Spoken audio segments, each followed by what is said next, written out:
Captain Jake Morrison wiped the sweat from his face as he looked at the broken screens around him. The control room of Kepler Station was filled with smoke and the smell of burning metal. Red warning lights flashed everywhere, making scary shadows. On the walls, how many ships are left out there? Jake asked his second-in-command, Lieutenant Amy Foster. Amy checked her tablet with shaking hands. "Only 3 of our fighters are still working, sir. The aliens destroyed everything else." Jake closed his eyes for a moment. 3 months ago, when the war started, they had 25 ships defending this mining station. Now, almost everything was gone. The Zephyrian aliens had better weapons and faster ships.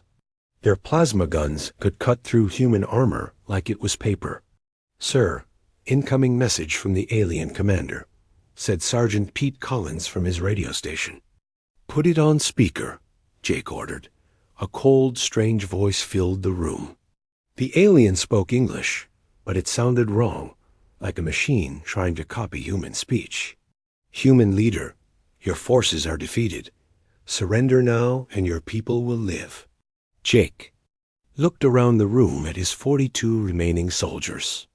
They were tired, scared, and hurt, but they still looked ready to fight. These were good people who had families back on Earth. They had come to the Tau Ceti system to mine rare metals, not to fight a war. "What do you think, Amy?" Jake asked quietly. Amy Foster had been with him for 5 years. She was smart and brave, and Jake trusted her more than anyone else. "The station is lost, sir. Our weapons are almost empty. If we keep fighting, everyone dies for nothing." Jake knew she was right. The mining station couldn't be saved. The important thing now was to keep his people alive. Maybe they could be traded back to Earth later, or maybe they could escape somehow. "Open the channel," Jake told Pete. "This is Captain Morrison of Kepler Station. We surrender under the Galactic War laws. We ask for fair treatment as prisoners of war." The alien voice came back quickly. "Your surrender is accepted. All humans will come outside with no weapons. Any tricks will result in death." Jake turned to his people. "You heard them. Drop all weapons. We're going out there." The soldiers looked worried, but they followed orders. They put down their guns and knives. Some of them had small pictures of their families, which they held tight in their C. Hands dot as they walked outside. Jake saw the Zephyrian ships landing in the station's main area. The aliens were tall and thin, with gray skin that looked like metal. They wore black armor and carried weapons that hummed with energy. The alien commander stepped forward. His name was Vex Thiel, according to the reports Jake had read. He looked at the humans like they were insects. "You are prisoners now," Vexthal said. "You will follow all orders without question." "We understand," Jake replied. "We only ask that you follow the galactic prisoner laws." Something strange happened then. Vexthal made a sound that might have been laughing, but it was cold and mean. "Laws? You think we care about your laws, human?" Jake felt a chill run down his back. The Galactic Council made those laws. All civilized races follow them. "Civilized?" Vexthal tilted his head. "You humans are barely smart enough to build ships. You are animals pretending to be people. Animals do not get prisoner rights." The other aliens raised their weapons. Jake realized what was about to happen, but it was too late to do anything. "Wait," Jake shouted. "This is wrong. We surrendered fairly." "Your surrender means nothing," Vexthal said. "Killing you now will send a message to other human colonies. They will learn that fighting us only brings death." Amy Foster was standing near the communication building. She was smart and quick, and Jake saw her moving slowly toward the equipment. She caught his eye and nodded slightly. "You're making a mistake," Jake told Vexthal, trying to keep the aliens' attention. "Humans don't give up easily. This will only make them fight harder. Let them try. Vexthal replied. We will kill them all, just like we kill you now. Amy had reached the communication equipment. Her fingers moved fast over the controls. Jake knew she was sending a message back to Earth. If nothing else, people would know what happened here. Goodbye, sir, Amy whispered into her communicator. Tell Earth what they did to us. Remember us. Vexthal noticed Amy at the same time. Stop her, but it was too late. Amy had already sent the message. The recording of everything that had happened was flying through space toward human colonies. You have made your last mistake, human. Vexthal said. The aliens opened fire. Jake Morrison died trying to protect his people. Amy Foster died at her post, making sure the truth would reach Earth. One by one, all 43 defenders of Kepler Station were killed, even though they had surrendered according to the law. The last thing Amy managed to send was a video of the executions. She held her communicator up as the aliens shot her friends. Her final words were heard across human space. Remember us. Remember what they did. Make them pay. When it was over, Vexthal looked at the bodies with satisfaction. Clean this up, he told his soldiers. Soon all humans will learn to fear us. But Vexthal had made a terrible mistake. He thought killing prisoners would make humans afraid. Instead, he had just given humanity something it had never had before, a reason to fight with everything they had. The message from Kepler Station was already traveling toward Earth, carrying news that would change everything. The war was about to become something much bigger and much worse than anyone could imagine. President Lisa Kane sat in her office on Earth, watching the message from Kepler Station for the 10th time. Each time she saw it, she felt sicker. The video showed Captain Morrison and his people being shot down like animals, even though they had given up fighting. Turn it off, she said to her assistant. Ma'am, Admiral Clark is here to see you, the assistant replied. Send him in. Admiral Ryan Clark was a big man with gray hair and tired eyes.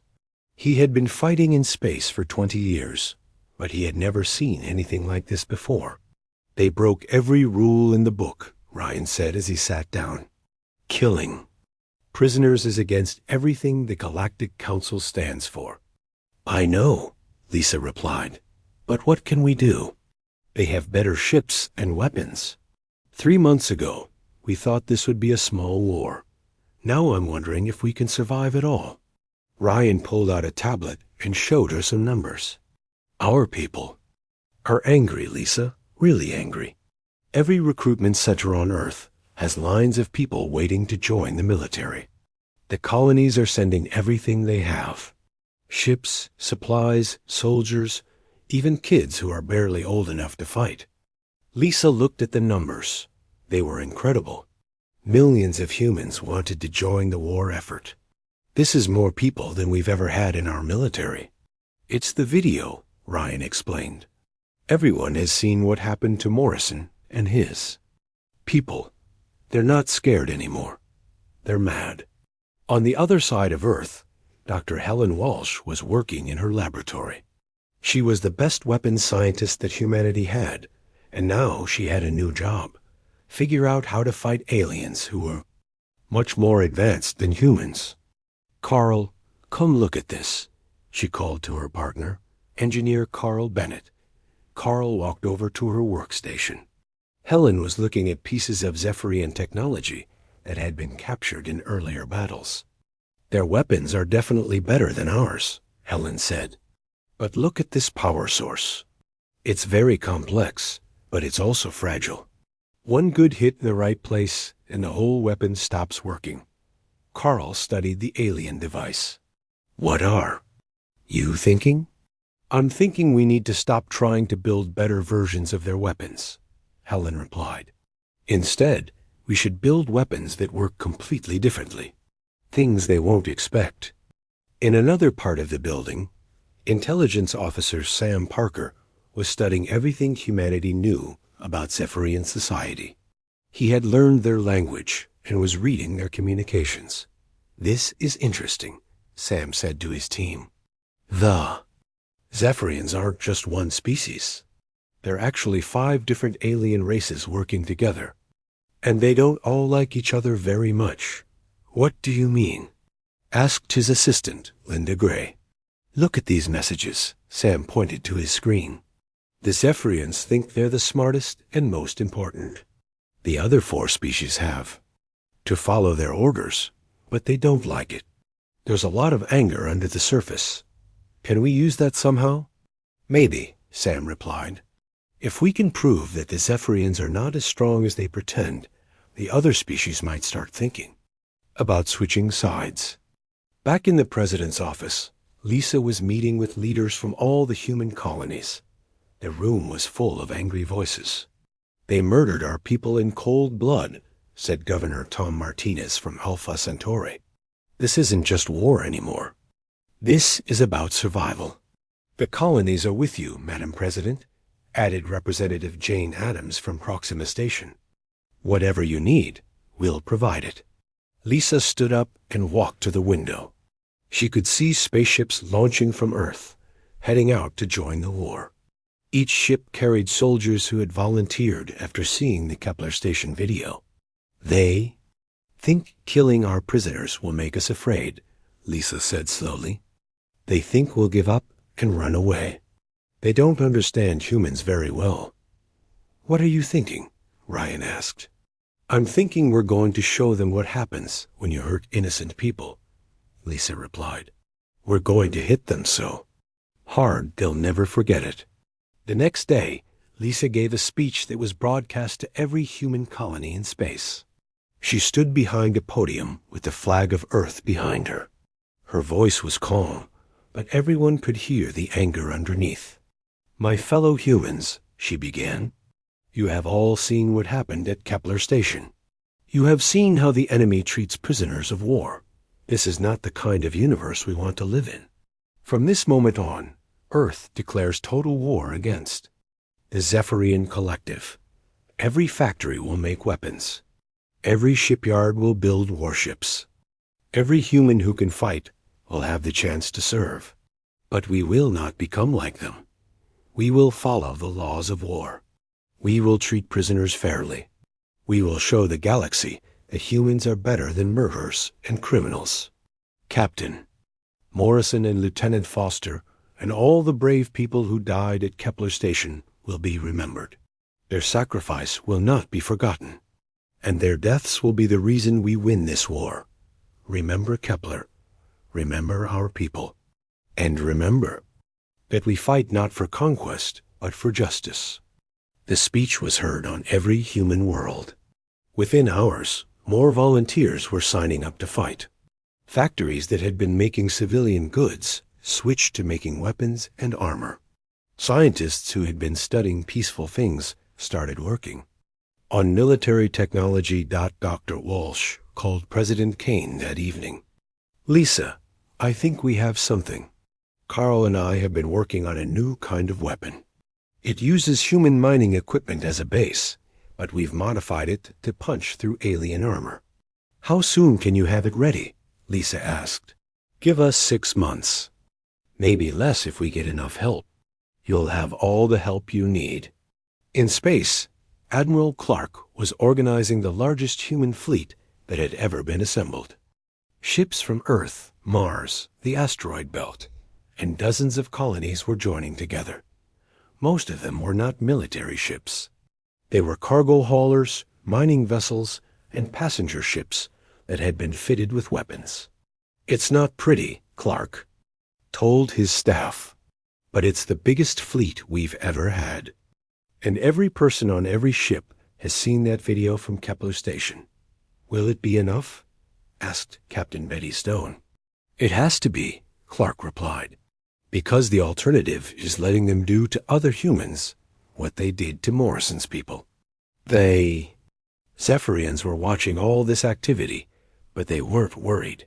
Their commander, High Admiral Zik Thul, was confident that human anger would make them sloppy and easy to defeat. "Let them come," he told his officers. "Angry enemies make Mistakes. We will destroy their fleet and then finish conquering their colonies. But Zekthul didn't understand humans very well. Human anger wasn't making them sloppy. It was making them focused. For the first time since the war started, all of humanity was working toward the same goal.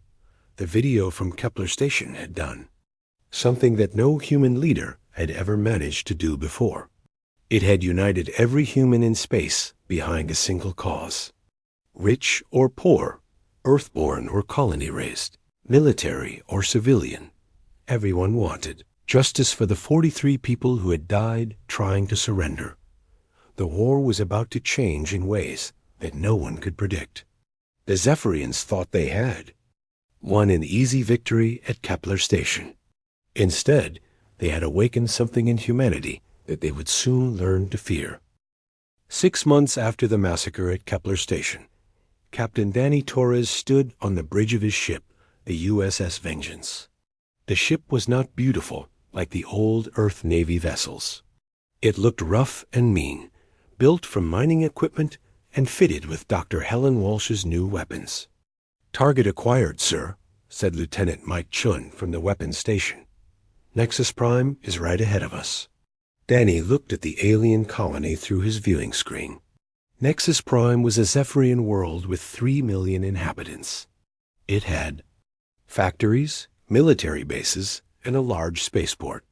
6 months ago, Danny would have been scared to attack such a well-defended place. Today, he felt only cold determination. "Remember the plan," Danny told his crew. "We don't target civilians. We don't target hospitals or schools. But military commanders in government buildings are fair targets." "Understood, sir," replied his second officer, Lieutenant Carroll Wright. Danny opened a communication channel to the other ships in his fleet. There were 37 human vessels, all armed with the new kinetic bombardment weapons that Dr. Walsh had designed. "All ships, this is Vengeance. Operation Retribution begins now. Hit the command centers first, then demand surrender.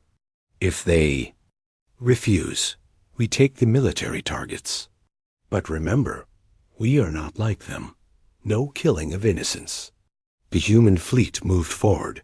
The new weapons were simple but deadly. Instead of trying to copy alien energy weapons, Dr. Walsh had built guns that fired metal slugs at incredible speed. The slugs were so fast that they could punch through any armor the aliens had.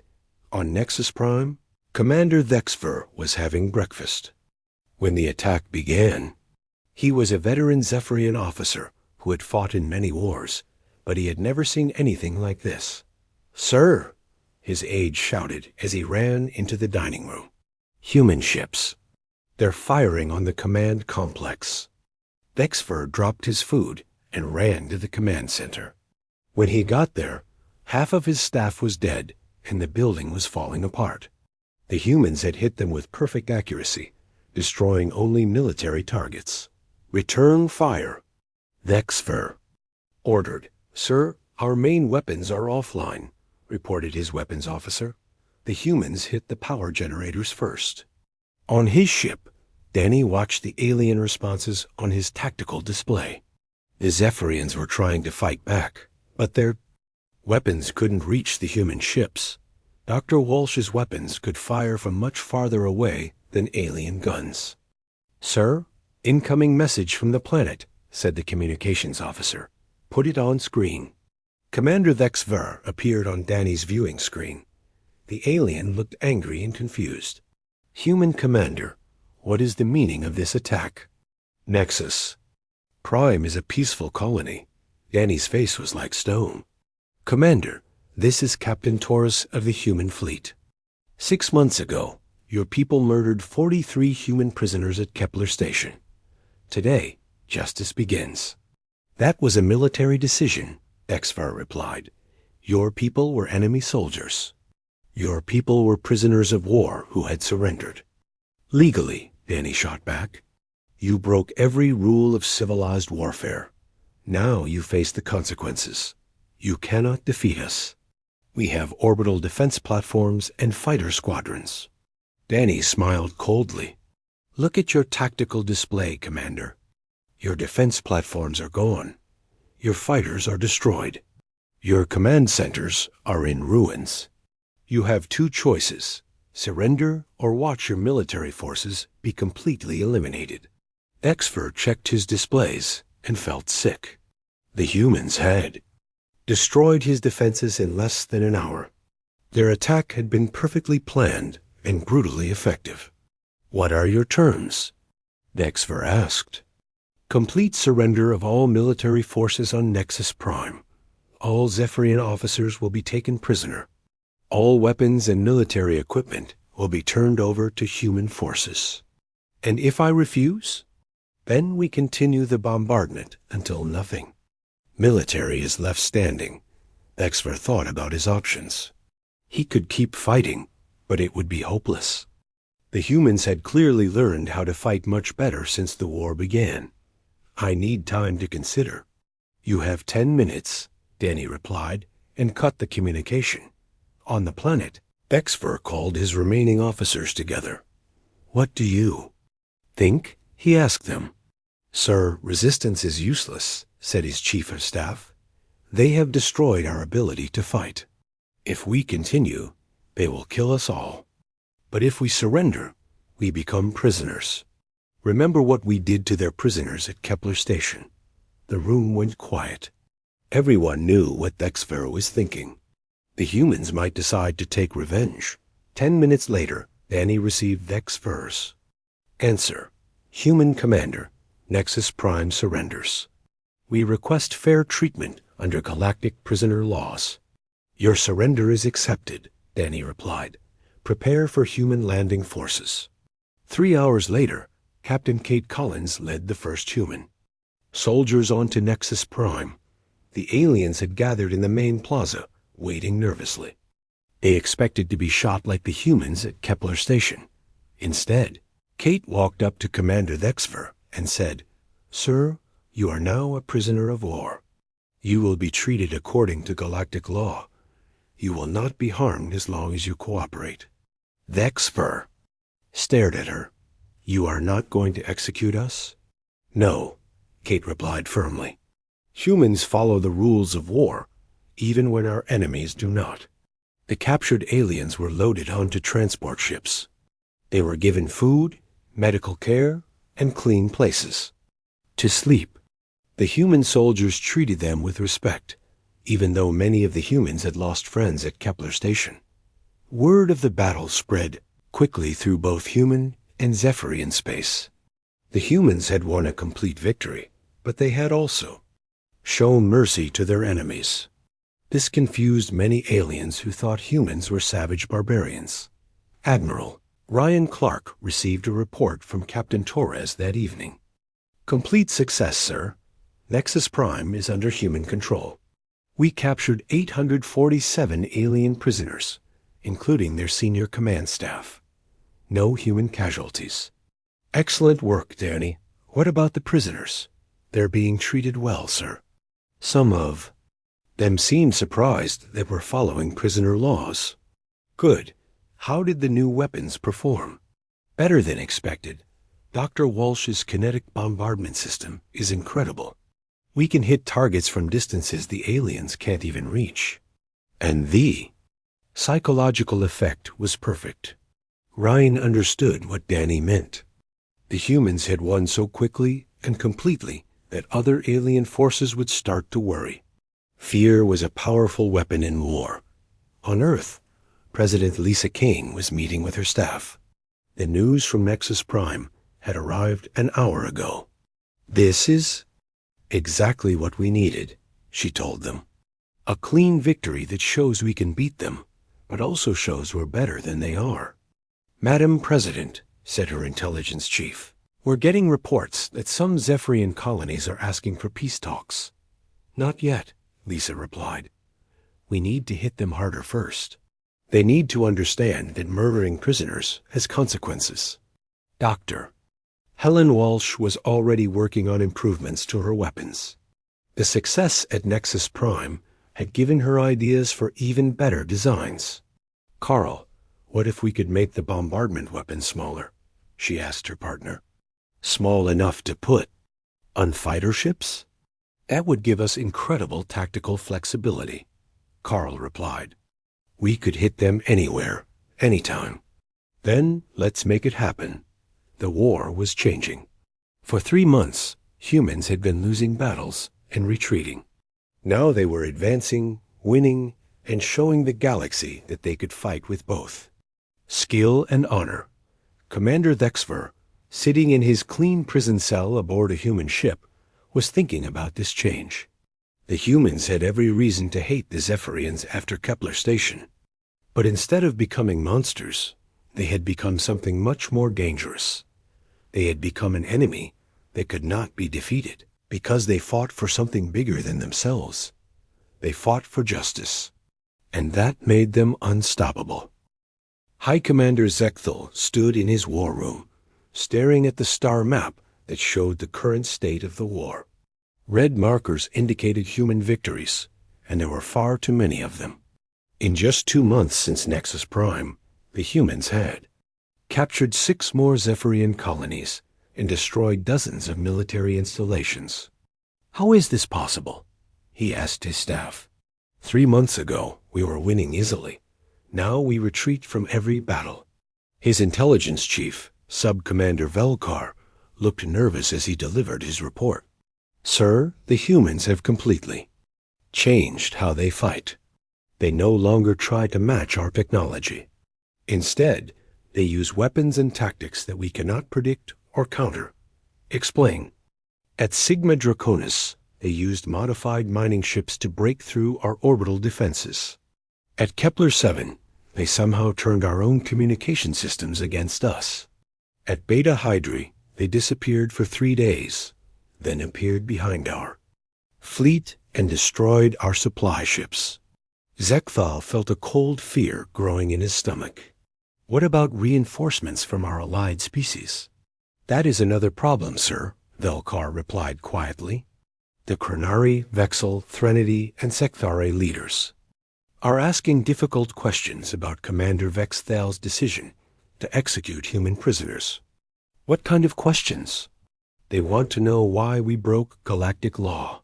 They say it has made the humans much more dangerous, and they are wondering if the collective is still worth supporting. On the other side of space, Major Alex Stone was preparing for his most dangerous mission yet. He was leading a small team of human special forces to attack the Zephyrian Intelligence Center at Sigma Draconis. The facility contained all the enemy's secret information about military plans and political alliances. Remember, we go in fast and quiet, Alex told his team. We need those computer files intact. If we can learn how their alliance works, we can break it apart. Sergeant Bill Turner checked his equipment one more time. Sir, what if we run into heavy resistance? Then we adapt, Alex replied. That's what humans do best. The attack began at dawn. Alex's team used small, fast ships to approach the intelligence facility from an unexpected direction. The Zephyrians had strong defenses facing space, but they had not expected an attack from the planet's surface. Within 2 hours, Alex and his soldiers had captured the facility and downloaded thousands of classified files. The information they found was incredibly valuable. Look at this, said Corporal Nancy Davis as she read through the captured data. The Zephyrians have been lying to their allies about human military strength. According to these files, they told the other species that humans were almost defeated. Alex studied the files more carefully. This is perfect. The allied species think they're winning an easy war, but we're actually getting stronger every day. When they find out the truth, they're going to be very upset with the Zephyrians. Back on Earth, Dr. Rachel White was analyzing the psychological profiles of the different alien species in the collective. She was a xenopsychologist who specialized in understanding how alien minds worked. Lisa, I think we can use this, she told President Kane during their weekly meeting. The Zephyrians rule their alliance through fear and deception. But if we can prove to the other species that the Zephyrians are not as powerful as they claim, the whole alliance might fall apart. What do you suggest? We need to publicly demonstrate that we can defeat Zephyrian forces anytime we want. Not just win battles, but win them so completely that there's no doubt about our superiority. President Kane nodded. I'll talk to Admiral Clark about setting up a demonstration. In space, Captain Eric Hayes was commanding a blockade that was slowly strangling 3 major Zephyrian supply routes. His fleet of converted cargo ships had been stopping every alien vessel that tried to carry weapons or supplies to Zephyrian military bases. Sir, we've intercepted another supply convoy, reported his tactical officer, Lieutenant N. Foster. How many ships? 12 freighters with fighter escorts. Send the usual message. Tell them to surrender their cargo or be destroyed. The alien convoy commander tried to fight, but his ships were no match for the human kinetic weapons. Within an hour, all 12 freighters were captured, and their supplies were in human hands. This was happening all across Zephyrian space. Human forces were cutting off supply lines, capturing convoys, and making it impossible for alien military units to get the resources they needed. On the Zephyrian homeworld, panic was beginning to spread through the government. High Commander Zekthal received daily reports of new defeats and lost territories. Sir, the Chronari ambassador is demanding a meeting, his aide informed him. Tell him I'm busy. Sir, he says if you don't meet with him today, the Chronari fleet will withdraw from the alliance. Zekthal felt sick. The Chronari provided 30% of the collective's military ships. Without them, the war would become much harder. The meeting was held in the Grand Council chamber. Ambassador Crowanex was a large, powerful alien with 4 arms and a bad temper. He was clearly angry about something.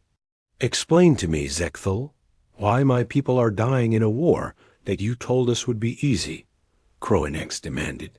The humans have proven more resilient than expected, Zekthal replied carefully. Resilient? They are winning. Every day, they capture more territory and destroy more of our ships. Meanwhile, you tell us that victory is close at hand. We have suffered some setbacks, but the overall strategic situation remains favorable. Crowanex slammed his fist on the table. Do not lie to me. My intelligence sources tell me that human forces have captured 6 major colonies and are threatening our core systems. This does not sound like victory to me. The situation is under control. Is it? Then explain why the humans treat their prisoners well while you execute yours. Do you know what my people are saying? They are saying that the humans fight with honor while the Zephyrians fight like criminals. Zekthal felt anger rising in his chest. Commander Vexthal made a strategic decision to discourage human resistance. And how has that worked out? Crowanex asked sarcastically. Human resistance has increased tenfold since your strategic decision. They fight harder now than they ever did before. You have turned a minor conflict into a total war. The truth was painful, but Zekthal could not deny it. The execution of prisoners at Kepler Station had backfired completely. Instead of making humans afraid, it had made them determined to fight until every Zephyrian was defeated. What do you want from me? Zekthal asked. I want the truth. How? Bad is our situation, really? Zekthal looked at the intelligence reports on his desk. They made for grim reading. The humans now have military parity with our forces. Their technology is different from ours, but it is equally effective. Their tactics are unpredictable, and their morale is extremely high. In other words, we are losing. The war is not yet decided. Crowanex stood up to leave. It is decided, Zekthal. You just refuse to admit it. The humans have something we do not have. They fight for justice and revenge. They fight for their dead comrades. We fight only because you ordered us to fight. Where are you going? To inform my government that the Chronari are withdrawing from this war. We will not die for Zephyrian pride. After Crowanex left, Zekthul sat alone in his office, thinking about how everything had gone wrong. 6 months ago, the collective had been strong and united. The humans had been weak and divided. Now the situation was reversed. The worst part was that it was all his own fault. He had supported Vexthule's decision to execute prisoners because he thought it would end the war quickly. Instead, he had given humanity a reason to unite against the collective. The humans were not just fighting for territory or resources.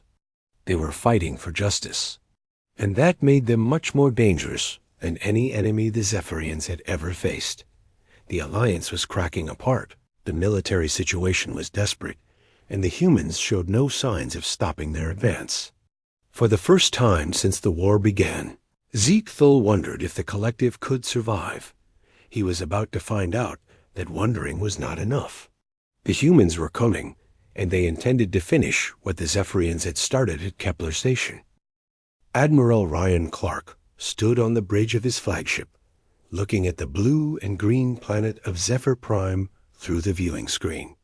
Around him, the largest human fleet ever assembled waited for his orders. 230 ships, carrying 500,000 soldiers and the hopes of every human in the galaxy. "All ships report ready, sir," announced his communications officer, Captain Jerry Adams. "Very good. Open a channel to the planet." High Commander Zekthul appeared on the screen. The alien leader looked tired and defeated. Behind him, Ryan could see the ruins of what had once been the collective's most powerful military base. "Human Admiral," Zekthul said slowly, "what are your terms for surrender?" "Complete and unconditional surrender of all Zephyrian forces," Ryan replied. "All war criminals will face trial under galactic law. All military equipment will be turned over to human control. And our people, our civilians, will be treated fairly and according to galactic law. We are not like you, Zekthul. We do not murder innocents." Zekthul closed his eyes for a moment. The war was over, and everyone knew it. 3 of the collective's 5-member species had already made separate peace deals with humanity. The Coronari had withdrawn completely. The Vexel were negotiating their own surrender, and the Threnody had actually joined the human side after learning about the Kepler Station massacre. "I accept your terms," Zekthul said, "but I have one request. Commander Vexthal, the officer who ordered the execution of your prisoners, is here on Zephyr Prime. I ask that his trial be conducted fairly." "Justice will be served," Ryan replied. "You have my word." 6 hours later, General Nick Turner led the first human forces onto the surface of Zephyr Prime. The aliens had gathered in the capital city's main square, waiting nervously for the occupation to begin. That Nick walked up to the assembled alien commanders and spoke clearly. "By the authority of the Human Defense Coalition and the Galactic Council, I declare Zephyr Prime to be under human administration. All military personnel are now prisoners of war and will be treated according to established protocols." The aliens were surprised by how professionally the humans behaved. They had expected revenge and brutality. Instead, human soldiers provided medical care to wounded aliens, distributed food to civilians, and began the process of rebuilding damaged infrastructure. "Commander, Vexthul was found hiding in a bunker beneath the military complex. When human soldiers brought him to the surface, many of them looked like they wanted to hurt him. This was the alien who had ordered the murder of Captain Morrison and his crew, but the soldiers followed their orders. Vexthal was arrested according to proper procedures and taken to a clean, comfortable cell to await trial. 3 weeks later, the War Crimes Tribunal began aboard Admiral Clark's flagship. The proceedings were broadcast throughout the galaxy, allowing every species to watch as humans demonstrated their commitment to justice.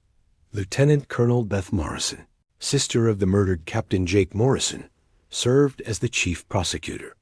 She had volunteered for the job, despite the personal pain it caused her. "Commander Vexthal, she said as the trial began. "You are charged with the murder of 43 human prisoners of war in violation of established galactic law. How do you plead?" Vexthel looked around the courtroom.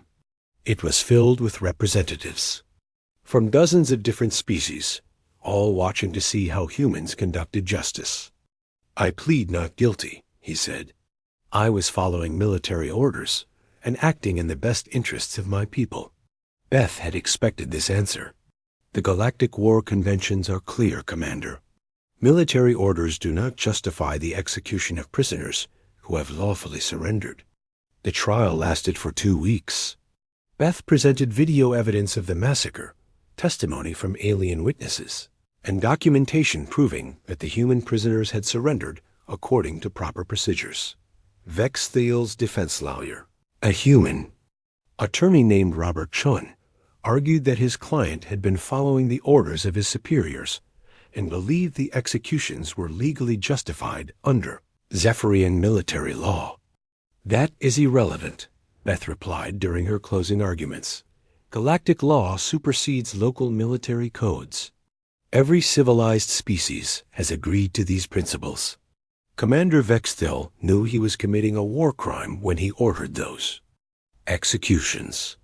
The judges, representing 5 different species including humans, deliberated for 3 days. When they returned, their verdict was unanimous.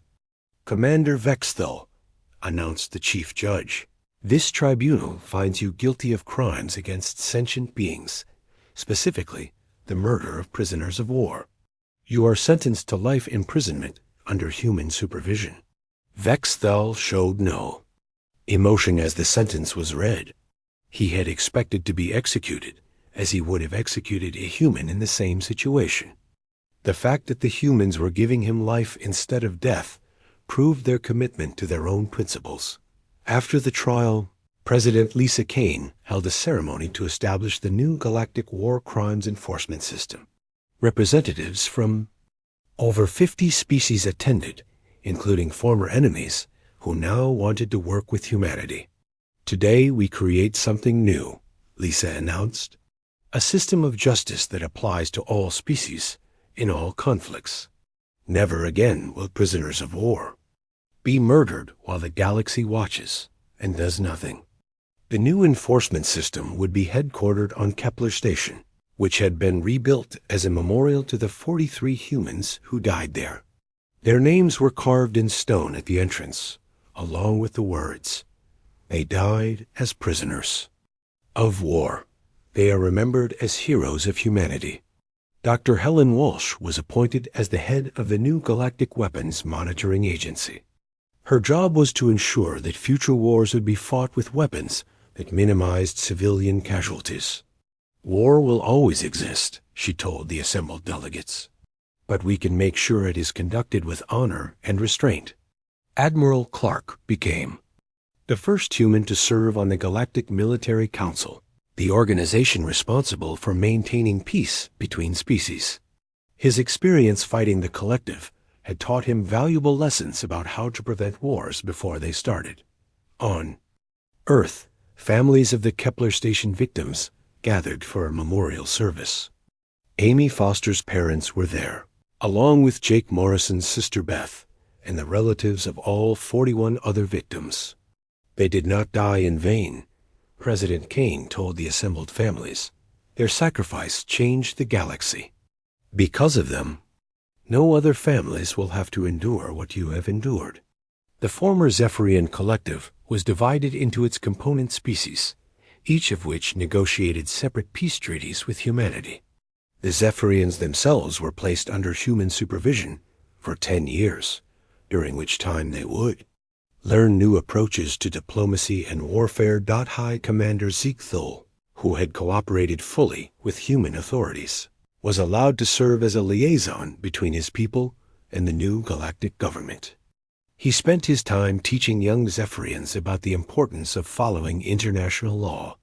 "We made a terrible mistake," he often told them. "We thought strength meant the ability to ignore the rules. The humans taught us that true strength comes from following principles even when it is difficult." Commander Vextel remained in his comfortable prison cell, where he was treated well despite his crimes. Human guards brought him books, allowed him to exercise, and even permitted visits from his family. The contrast with how he had treated human prisoners was not lost on anyone. Years later, historians would mark the Kepler Station incident as the beginning of humanity's rise to galactic leadership. Not because humans were the strongest or most advanced species, but because they had proven they could fight a war without losing their moral principles. The 43 defenders of Kepler Station had achieved something in death that they could never have accomplished in life. Their sacrifice had united humanity, changed the nature of galactic warfare, and established principles of justice that would endure for generations. Every year, on the anniversary of their deaths, humans throughout the galaxy observed a moment of silence in their honor. The message was simple but powerful. Some things are worth dying for, and justice is worth fighting for. The war was over. The galaxy was at peace. And somewhere in the rebuilt halls of Kepler Station, a memorial stone bore witness to the truth. That courage and principle could triumph over any enemy, no matter how powerful they seemed. The humans had kept their promise. They had remembered their dead, honored their sacrifice, and built a better future from the ashes of tragedy. In doing so, they had shown the galaxy what it truly meant to be civilized.